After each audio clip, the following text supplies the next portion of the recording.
In what turns out to be an excellent example of economics and moral philosophy at the same time, the Biden administration is revealing how so-called sanctions against imports and against U.S. companies doing business with targeted foreign nations actually target American consumers and assume for them what should be their own choices about how to spend their cash. As it was in 1984, Big Brother Biden can flip from playing one so-called enemy card to another with great ease, attempting to employ the skill of a practiced illusionist. Hi everyone, I'm Gardner Goldsmith for MRC-TV. Here's the information. Patricia Garrett, Vivian Salama, and Kejal Virus report for the Wall Street Journal that Biden is preparing to pull down many of the United States sanctions on Venezuela.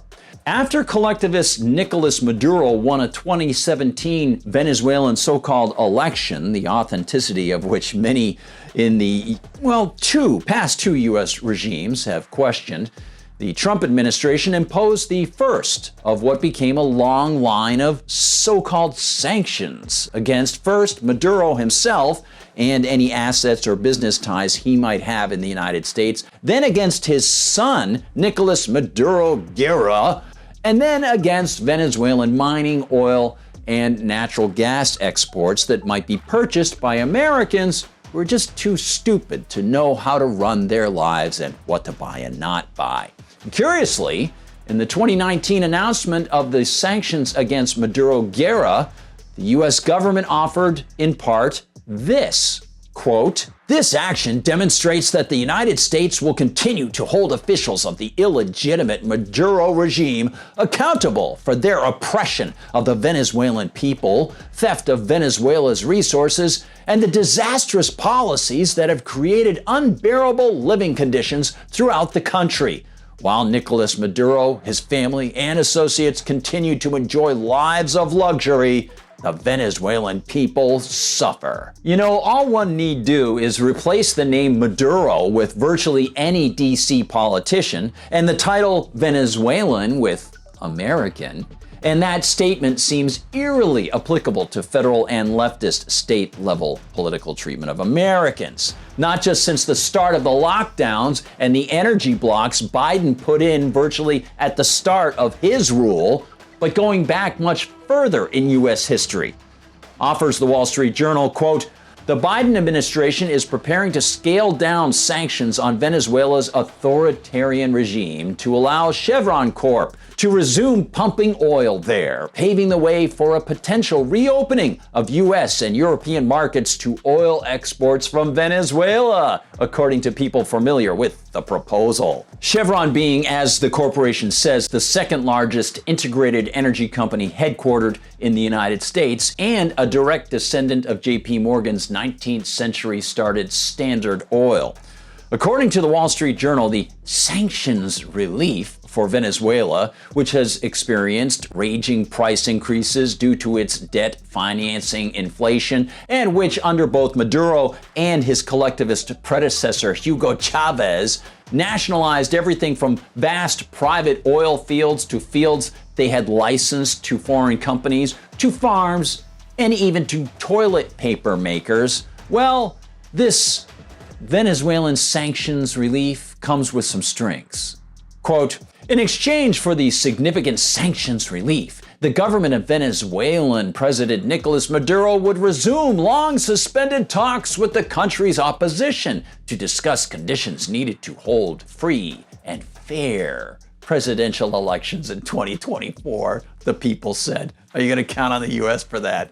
The U.S., Venezuela's government, and some Venezuelan opposition figures have also worked out a deal that would free up hundreds of millions of dollars in Venezuelan state funds frozen in American banks to pay for imports of food, medicine, and equipment for the country's battered electricity grid and municipal water systems. Isn't it great to see arbitrary, constitution-burning, extrajudicial U.S. activity now being put on the negotiating table to possibly be ended against those who, don't live in this country?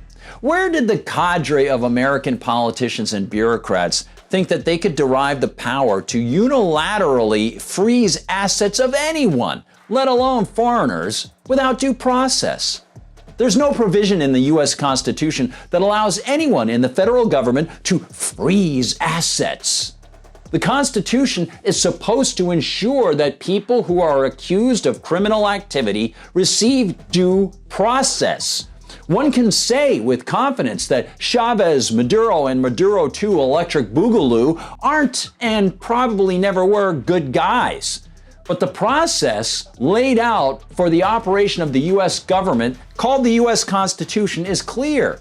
And this freeze gimmick that so often is used against foreigners and U.S. citizens alike is spectacularly unconstitutional.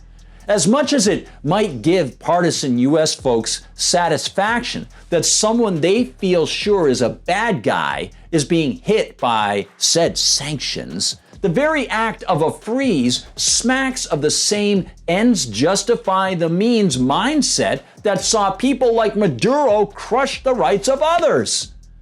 But the larger picture here has to do with the sudden change of Bidenista heart. Why now? Why the sudden change? Maduro hasn't converted to libertarianism. He hasn't become a born-again freedom lover. It seems most likely that the Biden regime is softening to the idea of Venezuelan imports because, shocker, its imposition of sanctions and blockages of Russian petrochemicals, as well as its blockages of domestic fuel exploration, domestic oil and gas transfer capacity, and blocks of increased oil refining capacity, have contributed to a dangerous shortage in many kinds of food, oil, gasoline, kerosene, natural gas, and coal here in the States. In other words, Biden is ready to remove sanctions blocking Venezuelan petrochemical imports because, as is the rule in economics, political blocks against supplies, regardless of the reason, harm the people living at home, us. The U.S. Constitution claims for the feds the power to impose excise taxes on imported goods. But the same Constitution does not grant total blockage power against imports, nor does it grant the seizure of monetary property nor the seizure of physical property without trial or without what the government calls just compensation, whatever the heck that is. And have no doubt, when the feds tell you that they can control whatever in the economy they want, they're not only blocking the suppliers, they're blocking you from freedom. It doesn't matter whether it's Russian, Venezuelan, or domestic. They're not supposed to do that. As we've seen since Biden erected walls against Russian energy-creating resources, there's a perverse, insulting hollowness to slogans like "home of the free" in a nation where not only politicians, but media chatterboxes and even large portions of the population take it as standard practice that there should be some kind of U.S. energy policy telling people what they can and can't buy. That is called fascism. And in this case, it's homegrown. No imports needed. Thanks so much for watching, everybody. Hey, I'm mentioning Rumble first. Used to mention YouTube first, mentioning Rumble first because we're really happy to see the numbers jumping up at Rumble. Remember, if you're watching at Rumble, they don't censor us.